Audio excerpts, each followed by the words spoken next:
বিচার বিভাগীয় শৃঙ্খলা যে আইনটা হাইকোর্ট অসাংবিধানিক ডিক্লেয়ার করে দিছে।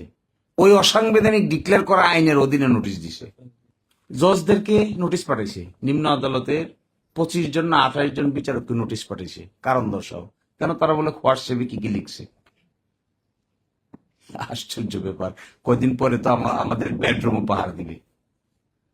আমার হোয়াটসঅ্যাপে গ্রুপে আমি কি লিখছি এটা তোমার দেখতে হবে কি? জামানের সাথে তা লিখছি। সো লিখছে তো লিখছে। আরো ইন্টারেস্টিং দেখেন, বিচার বিভাগীয় শৃঙ্খলা যে আইনটা হাইকোর্ট অসাংবিধানিক ডিক্লেয়ার করে দিছে। ওই অসাংবিধানিক ডিক্লেয়ার করা আইনের অধীনে নোটিশ দিছে। কয়েকজন ধরে নিয়ে গেছে দেখবেন বাড়ি থেকে, ফেসবুকে বলে কি স্ট্যাটাস দিছে, আবার কার নাকি সমালোচনা করছে, কেউ কেউ ক্যারিকেচার রাখছে, এই জন্য ধরে নিয়ে গেছে। আরে ডিজিটাল সিকিউরিটি আইন তো নাই। ডিজিটাল সিকিউরিটি আইন has been repealed by the ordinance. যে আইনে আইন নাই, এই রিপিল করা আইনটা আবার অর্ডিন্যান্স আকারে 98 অর্ডিন্যান্সের ভিতরে এটা ওনারা পাশও করেছেন। আবার লোকের রাতে ধরতেছেন, আইন কোথায়?